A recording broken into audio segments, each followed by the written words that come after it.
Previously, we discussed the fara'id of wudu, and today we will be discussing the sunan of wudu. There are 13 sunan of wudu. Number 1 is to make the intention for wudu, meaning making the intention is not compulsory, however, it is sunnah. Meaning, if someone went into the shower just to cool off because it's too hot, in that case his wudu will be done, but he missed out on the sunnah because he didn't have the intention for it, and he does not have to repeat it again, but he missed out on some rewards. But if someone went to the shower to cool off, but also with the intention to make wudu, then he will receive the full rewards. And this is pleasing to Allah subhanahu wa ta'ala. Secondly, is to say Bismillah at the beginning of the wudu. Thirdly, to wash both hands up to the wrists.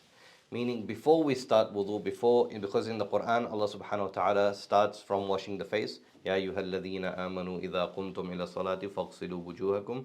But to start with washing your hands. Why? Because if the hands are clean, then the rest of the face will be clean and the other body parts will be clean. But if the hands are dirty, and then you're just smudging dirt all over your face. So it's sunnah to wash both your hands first. And then number 4 is to use the miswak to brush your teeth. Now, using the miswak is a great sunnah of the Prophet ﷺ. In fact, it is one of the sunnah of every single prophet. There's a hadith to the meaning more or less that there are certain things or 3 things that all the Anbiya ﷺ had in common, and one of them was to do miswak. Number 5, to gargle, meaning to put water into your mouth and to rinse your mouth fully. Number 6, to pour water into the nose, meaning to put water into your hand and then put water into your nose, just up to the soft bone. You don't have to put it all the way up till you get a brain freeze. Rather, enough water goes into the nose that we can clean the inside of the nostrils. And if someone is hesitant or they fear that the water will go up to his brain and it will cause pain or something, or in that case what he can do is put a little bit of water, if not then wet his finger completely and then wipe it from the inside with as much as water that he can potentially do. Number 7, to make khilal of the beard, meaning to pass wet fingers through the beard. Meaning when the fingers are wet, to pass them through the beard in order for the beard to become wet. Number 8, to make khilal of the fingers and toes, meaning to pass wet fingers of one hand between the wet fingers of the other hand, and to wet the fingers and pass them between each toe.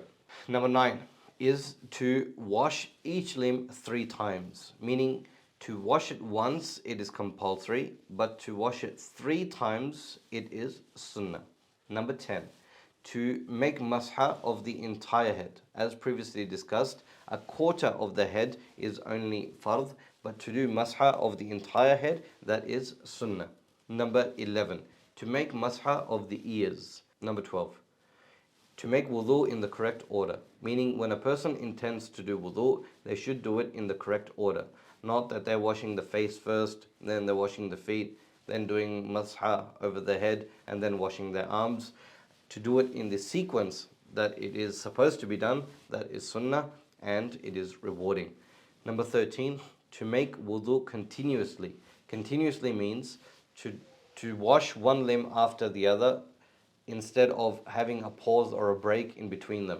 For example, if someone was to wash their face and wash their arms and then do masha of the head, and they thought, you know what, I'm just going to go grab something from my room, come back, and then I'll walk a little bit towards the masjid, and then my feet are going to get dirty, and then I'm going to go wash my feet over there. So to do it continuously. So once you've started your wudu, you don't do anything else in between until your wudu is complete. That is also sunnah.